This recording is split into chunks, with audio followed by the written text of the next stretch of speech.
Boker Tov à tout le monde, on est aujourd'hui le 15 Marcheshvan, 9 janvier, novembre, excusez-moi, 9 novembre, le Minyanam, Parashat Vayera, ce pile-poule est parrainé par la famille de David Mizrahi pour l'anniversaire de la Bar Mitzvah, de David lui-même, Mazal Tov, pour le sroud de ses enfants, de sa femme, de sa maman, qui lui donne une longue vie, et Nishmat, son papa, Michael Ben Shimon. Et bon, se retrouve toute la famille Mizrahi, et parrainé aussi par notre ami Menachem Alexanian, aussi pour la grande atzlacha de ce qu'il doit entreprendre, Bekarov Mamash, et pour le sroud de sa mère et ses enfants et toute sa famille. Amen ve Amen. Merci pour tous ceux qui sont abonnés la semaine dernière. Suite à ma demande, je vous demande de continuer. Pachout, chacun s'abonne, on arrive presque au but. Avancez, juste appuyer, ça prend une seconde, appuyez, abonnez, la Gdil Torah ou la Hadir. Et là, Rabotai, c'est un shiur très spécial. Il m'a coûté mes tripes, mes tripes, c'est mamash, ça fait des jours et je voudrais vraiment avoir une lecture inimaginable, très, c'est meragesh, mamash, cette nouvelle lecture sur ce Perekraf Aleph dans Parashat Vayera, dans Sefer Bereshit, cette histoire incroyable qu'on a du mal à avaler, à intégrer.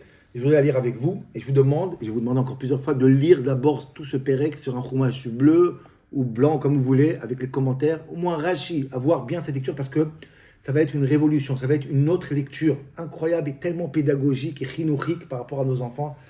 C'est meragesh, c'est bémet meragesh. Alors on y va, Rabotai. On est dans Parashat Vayera, Perek Raf Aleph. Donc Yitzhak va naître. Et le passouk nous raconte, donc Perek Raf Aleph, je vais commencer passouk Zayin. Tomer mimilel Avraham et nika banim Sarah qui a de ben yiskuna. Sarah est très contente qu'elle ait eu un enfant.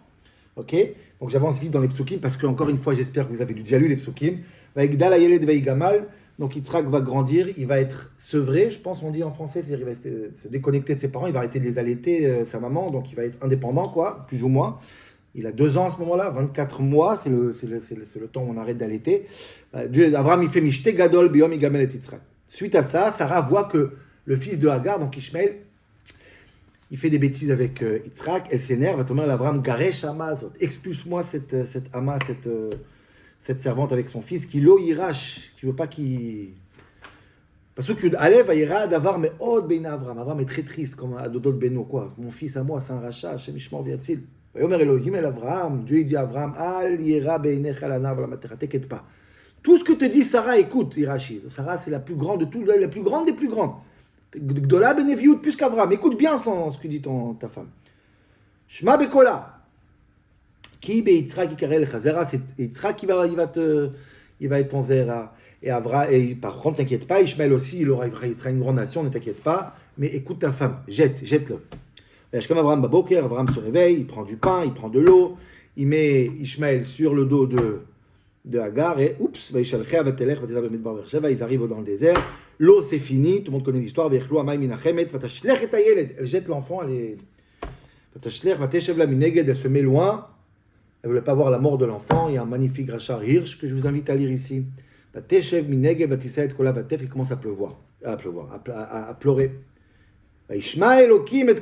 Dieu il entend le pleur, et il appelle Hagar, il dit, qu'est-ce qui se passe, pourquoi tu pleures, t'inquiète pas, j'ai entendu le petit pleurer et on va te faire un miracle. Altidag, prends le nard, récupère-le dans tes mains et avancez. Il a ouvert les yeux de Hagar et ouf, elle voit un puits incroyable. Et comme ça, il a été sauvé de la vie et il a grandi et il est indépendant et il s'est marié, etc., etc. Voilà l'histoire de Sarah et l'expulsion, deuxième expulsion, il faut dire l'expulsion de Hagar et Ishmaël. Top.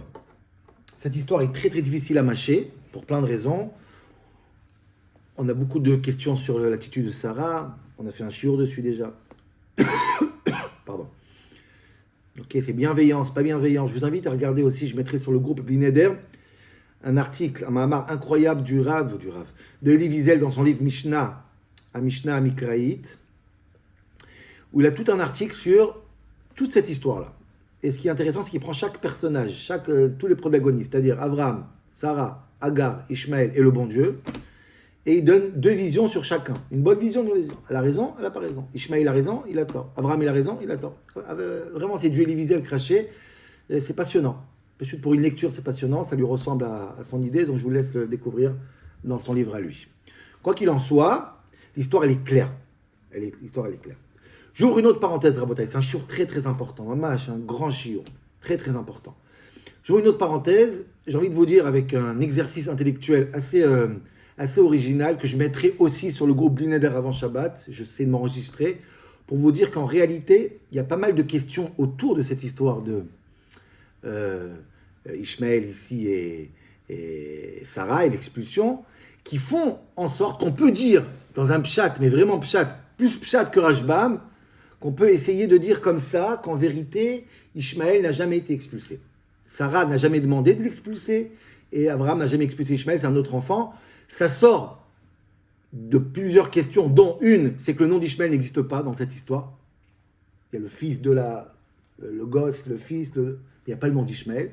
On peut, avec un exercice intellectuel, je dis, très pchatique, on peut essayer d'avoir une nouvelle histoire ici en disant que c'est pas Ishmaël du tout. C'est pas du tout Ishmaël, c'est pour ça qu'Ishmaël n'est pas rancunier et tout ça, c'est incroyable. Je vais essayer de vous dire cette théorie qui est fausse. C'est faux parce que c'est Ishmaël, clairement, c'est pas écrit, mais c'est pas sûr que c'est Ishmaël. Mais c'est intéressant d'avoir une autre lecture qui est très possible, mais qui est forcément pas vraie. Chazal est contre, tout le monde est contre cette histoire. Ok ? Donc voilà, je vous dis simplement ça pour vous ouvrir votre curiosité. Nous, on va lire l'histoire avec Ishmaël, évidemment, parce que c'est plus qu'évident que c'est Ishmaël. Et je vais, avec vous, voir quelques questions, et je vous dis, Bémet, il y a plus de 20 questions sur cette histoire que j'ai dû réduire à 7 ou 8 questions, vraiment les meilleures questions, les plus importantes pour moi, pour essayer de comprendre ce qui se passe dans cette histoire. Et il se passe, c'est tellement bizarre, tellement fou, c'est tellement fou à comprendre ce qui se passe, les détails, l'attitude de Sarah, des autres, c'est incroyable. Alors je vous demande avec moi de regarder les psukim, d'écouter, de regarder les questions que j'ai posées maintenant, pour pouvoir après essayer de vous proposer une lecture pédagogique, rinouchique, du plus haut niveau, qui sort de ces psukim dans le pshat, vraiment dans le pshat. Je vais essayer de m'arrêter au pshat. Alors on y va sur les questions de cette histoire. Rappelez-vous de cette histoire. Relisez cette histoire, Perek Raf Aleph, en français ou en hébreu, pour avoir bien les questions que je vais vous avancer maintenant tout de suite. Première question, Rabotai. Ok, c'est une remarque qui m'a l'air, je ne vois pas tellement qu'on remarque, mais ça a l'air que l'histoire que Ishmaël va être avec Yitzhak, va lui faire des choses qui sont a priori négatives, qui va énerver Sarah, entre guillemets, ça se passe quand ? Dit la Torah, ça se passe le jour de la fête. C'est-à-dire que Abraham fait une fête pour les 2 ans d'Yitzhak, et là, Sarah voit que Ishmaël... Alors ça, c'est très bizarre, parce que, à mon avis, si Ishmaël avait ce comportement, c'est pas que à la fête, c'était au quotidien. D'Afka, à la fête, on est très occupé à avoir des choses comme ça, on reçoit nos invités, etc. Le Midrashim nous dit des choses incroyables sur cette fête. Pourquoi elle remarque ça ? Pourquoi la Torah nous dit que ce comportement, elle le remarque le jour de la fête ? C'est très bizarre. Pourquoi la Dgish se vient de la fête ici ? C'est intéressant, c'est vraiment intéressant. Deuxième remarque que je vais vous faire remarquer, c'est le langage. Sarah dit à Abraham, Garesh. Garesh en hébreu, ça veut dire expulse Ishmaël et Agar. Est-ce qu'Abraham va écouter sa femme ? Forcément, il va le faire ce que Dieu lui dit de faire. On va voir comment traduire ce passouk. C'est à 360 degrés, c'est incroyable. Mais qu'est-ce qu'il va faire Abraham ? Il n'est pas marqué Vaye Garesh, il n'a pas expulsé, il a marqué Vaye Shalach, il a expulsé. Quelle différence entre Vaye Shalach et Vaye Garesh ? Est-ce qu'il y a une différence ? A priori, non. D'ailleurs, Abraham, c'est un habitué du mot Vaye Shalach, puisque dans Perek Rafé, il aura d'autres enfants, Abraham, avec Agar, Torah, Velipne, Apilakshim, Nathan, Abraham, Matanot, Vaye Shalchem, Alitzrak Beno. Il va encore envoyer des autres enfants. Donc, est-ce qu'il y a un secret dans la différence des termes entre Sarah qui dit Garesh et Abraham qui est Vaye Shalach ? Regardez, c'est Pachout. Soudat Odaya, Pachout. Soudat Odaya, cette histoire. C'est incroyable ce qui se passe ici. Les secrets tellement évidents qui se cachent ici, les Chora. Troisième remarque. Sam al-Shechma. Incroyable. Abraham, il prend Ishmaël, il le met sur le dos de Agar. Je vous dis ça, Abraham, Ishmaël, par exemple, il a 16 ans, 15, 16, 17 ans. Prendre un ado de 17 ans, le mettre sur le dos d'une femme qui a 50 ans, 60 ans, c'est compliqué quand même. D'ailleurs, à part Rashi et Ben Ezra et d'autres, ils disent que ça n'a pas été sur son dos. Pas du tout. Mais dans le Pshat, et du coup, Rashi a vraiment plus Pshat qu'Ibn Ezra, je pense. Et regarde, je vous invite à regarder Ibn Ezra, qu'il essaye de se débrouiller avec le Pshat. Ça a l'air vraiment qu'il a mis sur son dos. Maintenant, il est lourd. Si quelqu'un a soif, c'est elle, pas lui. Essayez de porter dans le désert quelqu'un de 17 ans, un ado comme ça. T'as beaucoup plus vite soif que... Et ça a l'air que lui avait soif et elle était bien. Très bizarre quand même. La scène est assez bizarre. Rashi, il nous dit qu'il a mis effectivement Ishmaël sur son dos. Pourquoi? Parce qu'Ishmaël ne pouvait plus marcher. Pourquoi? Et Rashi dit quelque chose qui est bizarre, que je pense que c'est tout le secret du shiur est dans ce Rashi. En tout cas, Rashi dit que Sarah a mis un mauvais œil, un mauvais sort, mauvais Aïn Ra'a sur Ishmaël, et il est devenu malade, il ne peut plus marcher. Et il était obligé de mettre sur le dos de... C'est quoi cette magie? Je ne comprends pas, c'est quoi? On est où là? C'est quoi cette... je ne comprends pas ce Rashi, ça me dépasse, ça me dépasse. Qu'est-ce qui se passe là-bas? En tout cas, c'est ce qui s'est passé. Elle l'a pris sur le dos. Mouza. Quatrième commentaire, question que je vais vous faire remarquer, c'est très bizarre chaque fois. Dieu dit à Abraham, écoute ta femme, elle a raison. Ok, c'est Dergamo, super. Mais pourquoi à chaque fois tu écoutes Agar? Tu fais un miracle à Agar. Sarah n'a jamais parlé directement avec Dieu. Agar a parlé 2 fois avec Dieu et Dieu lui fait des miracles. Donc Dieu, il est à fond avec Agar et Ishmaël et pourtant il dit Sarah, elle a raison. Il y a comme deux situations schizophréniques, quoi. Qui a raison, ça ou ça? Décidons-nous qui est dans le bon, qui est dans le mauvais, quoi. Si Ishmaël doit partir avec à peine une gourde, bah, qui meurt, c'est tout. C'est très bizarre. Dieu, il aide l'un, mais il dit que l'autre, il a raison. Mouza. Cinquième remarque, cinquième question, peut-être très important, très bizarre aussi, je ne vois pas tellement qu'on pose, mais peut-être je ne vois pas quelque chose. Le seul qui pleure, c'est Agar. La tefk, elle pleure, elle crie, elle est triste. Réaction d'Ishmaël, c'est silence complet. Pourtant, quand Dieu va sauver, il y a marqué, va Ishma Elohim et Kol Anar. Dieu, il entend la voix du nar. De quelle voix parle-t-on? Il est en silence complet, il n'y a que Agar qui parle. Comment il entend quelqu'un qui n'a même pas parlé, qui n'a même pas pleuré, Bechlal? Bizarre, très très bizarre. Et ensuite, réaction à tout ça, Dieu fait ouvrir les yeux de Agar et elle remarque quoi? Qu'il y a un puits. Comme si on dit c'était toujours là, mais elle n'a pas remarqué, et elle réalise tout d'un coup. Donne-moi un peu de sel là, qu'est-ce qui se passe? C'est quoi? Réaliser quelque chose qui existait déjà. Makore, Sham, Makore.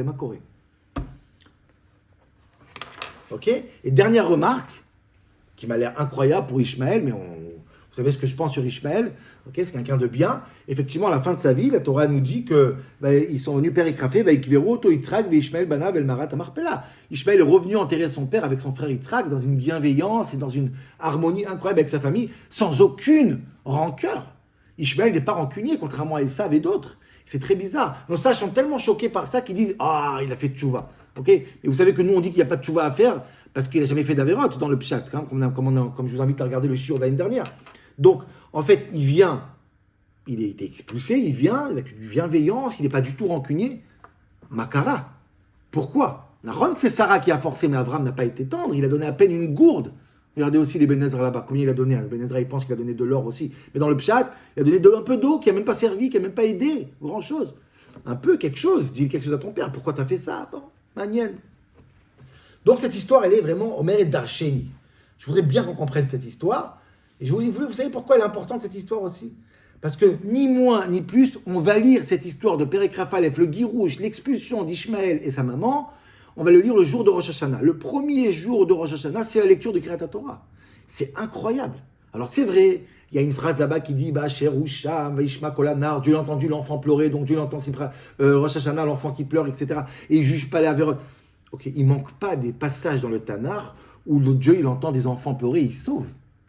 C'est quand même un peu déplacé le jour de Rosh Hashanah qu'on demande la clémence d'Akadosh Baruch Hu qui a pitié de nous. On va raconter l'histoire d'une femme qui n'a pas eu pitié de son fils et pour une avéra, elle l'a jeté.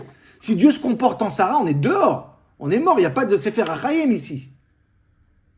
Et pourtant, c'est la prière de Rosh Hashanah. Makore Sham. Qu'est-ce qui se passe dans cette histoire? Quelle lecture on peut avoir pour essayer de rendre raisonnable cette histoire? Pourquoi on donne raison, Ribono Sheolam, à Sarah? Qu'est-ce qui se passe? Tous les Mefarshim, 100% des Mefarshim, parlent ici de sa grandeur de Sarah. Qu'est-ce qui se passe? Il n'a pas raison, Abraham, c'est pas un peu exagéré? L'homme qui a approché le monde entier, tout d'un coup, le fils, il fait une avéra dehors. Et elle a raison, en plus.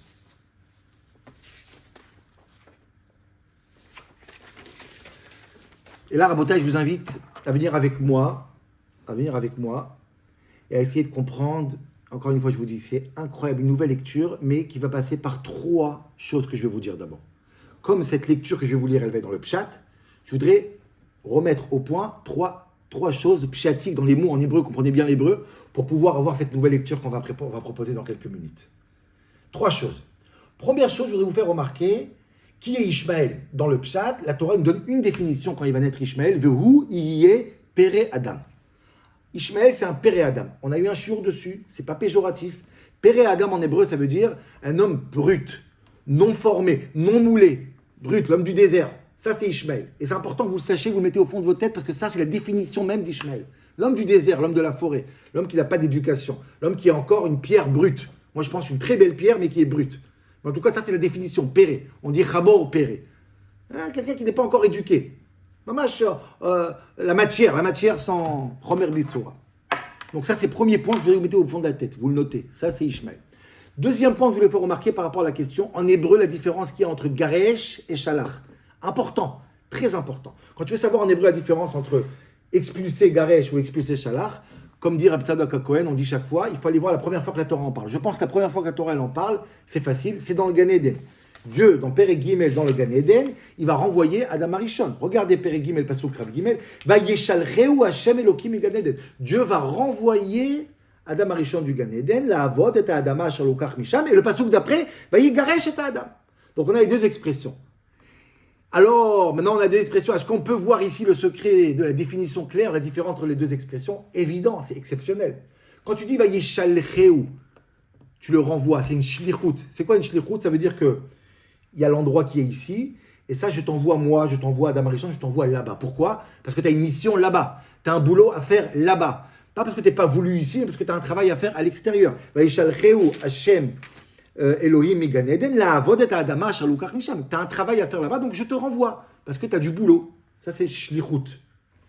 Les garesh, c'est autre chose. C'est pas que tu as un boulot là-bas, c'est que tu n'as plus rien à faire ici. Dégage d'ici, excusez-moi du terme. Tu mets une épée dans le Gan Eden pour dire quoi? Je t'ai renvoyé, ne reviens plus. Il faut plus que tu reviennes ici, dégage. Donc c'est-à-dire que les garesh, ça veut dire que tu n'as plus ta place ici. Les chaleurs, c'est que tu as un boulot à faire là-bas. Mettez-vous bien, c'est le principe, deuxième principe dans la tête. Troisième chose, Rabotai. Comprenez bien. Je vous ai dit au début du shiur, il n'y a pas le nom d'Ishmaël dans toute cette histoire. Ça n'existe pas. On ne parle pas. Par contre, il aura 3 qualificatifs, Ishmaël, dans toute cette histoire. C'est incroyable. Pas son nom une fois, mais on va l'appeler une fois Ben, une fois Yeled et une fois Nahar. Vatere Sarah et Ben Agar Amitzrit, Garesh et Ama bet Bena, Vayira Ben Avram Odot Beno, Alira Ben Echalanar, Vegam et Ben Ama Legoya Simenu, Samal Shechma Avet Ayeled, Vatashlech et Ayeled, Aleri Bemot Ayeled. Donc, encore une fois, je répète, Ben, Ishmaël va s'appeler fils, Yeled, enfant, Nahar, adolescent. Et je voudrais vous expliquer vraiment, comme troisième fondamentaux, quelle est la définition de ces 3 mots. Très important, bibliquement parlant, dans le pshat, le plus pshat possible. C'est très important. Qu'est-ce que c'est Ben? Ben, c'est le fils de. Le Ben, c'est quelqu'un, tu appropries quelqu'un à ses parents. Il n'est pas indépendant, il n'est pas lui, il est le fils de ses parents. D'ailleurs, un fils ne grandit jamais. Un fils, jusqu'à la fin de sa vie, c'est le fils de ses parents. Ben, c'est une définition, tu es qui toi? Tu es le fils de madame. Tu appartiens à. Tu n'es pas tout seul, tu n'as pas une identité à part. D'ailleurs, c'est tellement vrai cette idée, incroyable, c'est que quand tu es Ben, tu es fils, et tu fais autrement que tes parents, c'est le choc total. Le Ben Sorer ou Moré, le fils d'eux, que tout d'un coup, il n'écoute pas ses parents, on le tue. Un Ben, c'est quelqu'un qui est le reflet de ses parents. Il appartient à ses parents, c'est ça le Ben. Ça, c'est la définition de Ben. Yeled, c'est autre chose. Yeled, c'est parvé, c'est brut. Yeled, c'est un enfant il n'est pas le fils d'eux, c'est un enfant, c'est un potentiel. C'est quelque chose qui est là, brut, et il va faire quoi? Il va commencer à grandir et à se rendre indépendant. Autrement dit, tant que tu es Ben, tu ne grandis jamais. Il faut être Yeled, c'est un terme intermédiaire pour dire, oh, il n'est plus Ben, il est Yeled, c'est un enfant, maintenant on peut travailler dessus. Bibliquement parlant, dans le Chumash, dans le Pshat, Moshe Rabbeinu a marqué, Vaïgdal Hayeled chez Moshe Rabbeinu. L'enfant, quand il a marqué Yeled, Vaïgdal, l'enfant va grandir. Le Ben ne grandit pas. Le Ben, il reste Ben. Quand tu es Yeled, Vaïgdal Hayeled. Regardez chez nous, on va revenir après. Chez nous, c'est encore beaucoup plus fort. Vaïgdal Hayeled, Vaïgamel. L'enfant grandit et devient indépendant. Il n'a plus besoin de ses parents. Le Yeled, c'est vraiment l'étape quand tu t'arraches de Ben, tu deviens Yeled pour commencer à grandir, pour commencer à devenir quelqu'un. Ça, c'est Yeled. Yeled, c'est le potentiel. Oh, Ben, tu n'as plus de potentiel, tu es bloqué. Yeled, tu as un potentiel. Et la troisième étape, c'est Nahar. Bon, Hachem. Nahar, c'est en fin de compte, le Yeled, il devient Nahar si tu deviens effectivement un adolescent. Indépendant. Nahar, c'est les hitnaer, se secouer de ton passé pour devenir quelqu'un, c'est ça la rébellion, quoi. Tu deviens quelqu'un. Oh, ça c'est Nahar. Voilà, Rabotaï, les trois qualificatifs de Ishmaël, Ben, Yeled, Nar. Voilà, Rabotaï, ce que je voulais vous dire, les trois fondamentaux que je voulais vous dire. Un, au début, sur le Gan Eden, Vaïshalach et Vaïgaresh. Deux, Père et Adam, dans l'ordre inverse, c'est pas grave. C'est quoi Père et Adam? C'est quoi le Gan Eden, Vaïshalach, Vaïgaresh? Et les trois définitions d'Ishmaël. Vous avez bien noté ça. Si vous avez compris ça, maintenant on peut commencer notre shiur. On avance. Il faut faire une Seouda après un shiur pareil. C'est tellement un shiur, tellement fort dans Chinour, tellement. Et quelle lecture en plus, ça change tellement la lecture qu'on connaît jusqu'à maintenant. Et ça brille. On y va, Rabotai. Perek Raf Aleph, on commence Pasuk Zayin. On parle de la naissance de Yitzhak. Yitzhak, dès qu'il va naître, qu'est-ce qu'elle va dire Sarah? Va tomber. Mimilel Avraham et Nika Banim Sarah qui a ladeti ben lizekunav. Qui a pensé qu'un jour, j'aurai un fils, Ben, le fils de qui? D'Avraham. Yitzhak, c'est le fils d'Avraham. C'est tout à son honneur. Il est dépendant, ce qui est très bien. Par contre, le but d'un enfant, c'est pas d'être le fils de ses parents, c'est de devenir quelqu'un. De devenir ce qu'on a dit, un Yeled. Et c'est ce qui se passe. Pasukret, Vayigdal, Hayeled, Vayigamel. En fin de compte, Yitzhak va devenir quelqu'un à l'âge de 2 ans. Les parents détectent quoi? Abraham détecte que c'est un enfant qui va passer de statut de Ben à statut de Yeled. Or, il y a une Gdila, il va devenir quelqu'un. Bezrat Hashem, il va devenir Yitzhak. Din, Eretz Israël, tout ce qui est Yitzhak, tout ce qui a rendu Yitzhak. Et c'est pour ça qu'il fait un Mishte Gadol, Beyom, il gamel et Yitzhak. Oh, Baruch Hashem. Il est indépendant, il va devenir Yitzhak. Et ça, c'est pour Yitzhak. Et là, on arrive à un grand problème, Rabota, écoutez bien. Et là, on arrive à Ishmaël. Ishmaël, rappelez-vous bien ce que je vous ai dit dans les premiers fondamentaux. Ishmaël, c'est quoi? Ishmaël, c'est un péré. Ishmaël, c'est une pierre brute. C'est quoi une pierre brute? Ça veut dire qu'Ishmaël, il n'est pas défini encore. On ne sait pas si c'est un bon, un mauvais. Il est encore brut, mamache brut. Et pour définir Ishmaël, vous savez qu'est-ce qui va définir Ishmaël? Pour définir Ishmaël, Ishmaël sera défini par rapport à quoi? Par rapport à ce que ses parents vont vouloir le définir. Ishmaël, il est prêt à être quoi? Ishmaël, il est quoi? C'est pas comme Yitzhak, il est fondamentalement quelqu'un qui a un potentiel, qui grandit, il va Yigdal. Ishmaël, il est brut, il est péré. Ishmaël, il ne sait même pas qui il est. Ishmaël va être ce que ses parents vont décider de lui qu'il va être. Et le problème, c'est quoi? C'est que là va commencer une histoire entre Abraham et Sarah. Ils n'auront pas la même vue sur Ishmaël, l'un et l'autre.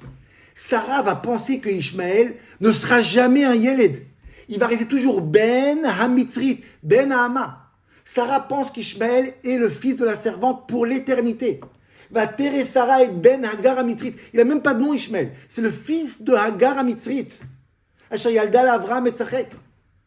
Donc Sarah va sceller le sort d'Ishmaël. Celui-là, il restera toujours le fils de l'Égyptienne. Un pourri. Et c'est pour ça que va Tomer la Avraham. Elle dit à Avraham, Garesh Amazot ve'et bena. Il n'a rien à faire ici, ce gosse. Garesh, rappelez-vous du mot Garesh. Il n'a rien à faire ici, dehors. Kilo irash ben ha'ama azot, le fils de cette servante. Le fils de la servante, il n'a rien à faire ici. Pourquoi? Parce qu'il restera toujours le fils de l'Égyptienne. C'est un enfant qui n'a aucune indépendance et aucun potentiel. Il est le fils de l'Égyptienne. Contrairement à Béni et Yitzhak. Moi, mon fils, il est gamel. Mon fils, il est indépendant. Va Yigdal, Yitzhak, va Yigamel. Mais Ishmaël, c'est toujours Ben Ha'ama. Donc, lo irash ben ha'ama azot, le Ben Ha'ama, qui restera toujours le fils de l'Ama, il ne fera jamais comme qui? Il me bénit avec mon fils, mais Yitzhak, il me bénit Yitzhak, avec mon fils qui est devenu Yitzhak, qui a une identité. Ishmaël n'aura jamais d'identité. Il restera toujours Ben Ha'ama. Incroyable. Et là, Ishmaël, en tant que péré, en tant que brute, il dit, mais c'est ça qu'elle voit de moi? Alors, c'est ça que je suis, en fait. C'est insupportable. Ishmaël devient, dans les yeux de Sarah, un Ben Ha'ama. C'est incroyable. Va Yera Davar Me'od Beine Avraham. Et Avraham est très triste, Al Odot Beno, sur ce qu'on dit que quoi, qu'Ishmaël c'est un fils. Pas du tout. Je pense qu'Ishmaël a un potentiel. Avraham n'est pas d'accord avec Sarah. Il peut devenir un Yeled. C'est pas vrai de le regarder comme Ben Ha'ama. Maintenant, le passouk le plus important, c'est incroyable. J'espère que vous allez comprendre ce passouk. J'espère que vous allez comprendre parce que ça change complètement là, ce qu'on a compris toute notre vie sur le fait que Dieu il dit à Abraham, écoute Sarah. Pas du tout. Je pense que Dieu il donne raison à Abraham et pas à Sarah. Oui, mais Dieu il dit à Abraham, écoute Sarah, écoutez bien.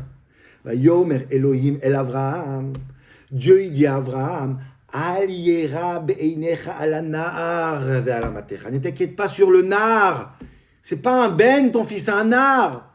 Pas seulement un nar, c'est vraiment un indépendant, c'est un potentiel, un haut potentiel. C'est un vrai nar, ton fils, t'inquiète pas, ne pense pas que Sarah a la raison. Oh, qu'est-ce qu'il va dire tout de suite après?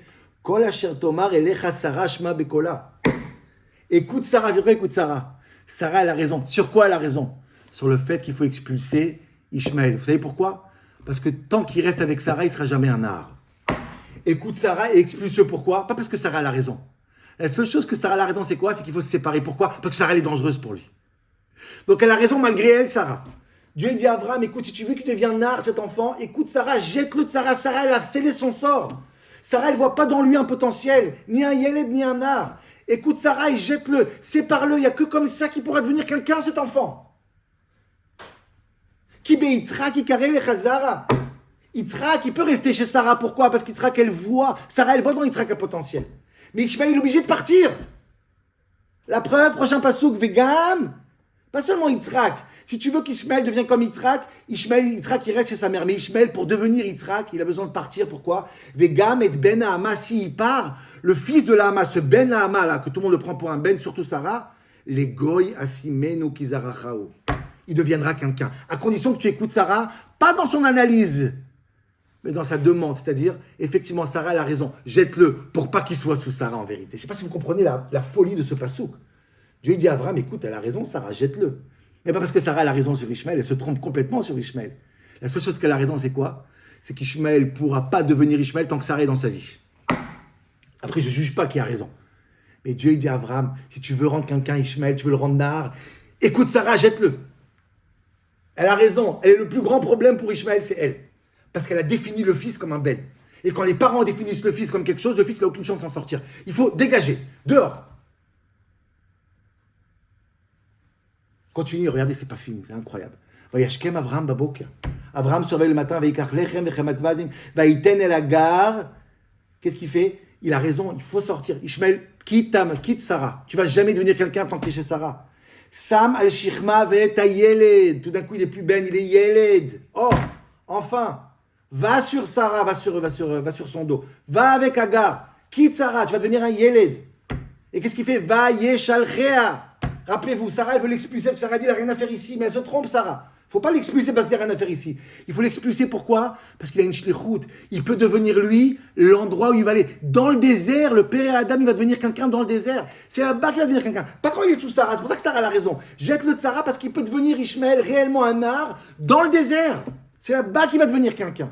Donc c'est une shlichut incroyable. Comme Dieu l'envoie à Damarishon, la Avodet Adama, Abraham, il envoie Ishmael pour qu'il devienne un nar. C'est nifla, c'est incroyable. C'est incroyable tellement que c'est beau. Abraham, il sait que Ishmael va devenir quelqu'un, juste crois dans lui. Envoie-le à l'endroit où c'est bien pour lui, pas où c'est bien pour nous en tant que parents. Pense au bien de l'enfant. Regardez comment ça va être dans les mots. Tout d'un coup, l'enfant s'appelle plus Ben. Toujours Yeled. On va retrouver un potentiel chez l'enfant. Elle le met de côté, qu'est-ce qui se passe? Pasuk Yudzaïn, regardez. Dieu, il entend la voix du nar, on a posé la question, mais il ne pleure pas. Mais ce n'est pas le pleur qu'il entend. Il entend tout d'un coup que quoi? Qu'il devient un nar. Il est passé de Yeled à nar. Regardez, c'est incroyable, je voulais le lire. On trouve ça chez Moshe Rabbeinu. Regardez comment c'est incroyable. Chez Moshe Rabbeinu, la même chose. Pasuk Vav dans Perek Bet.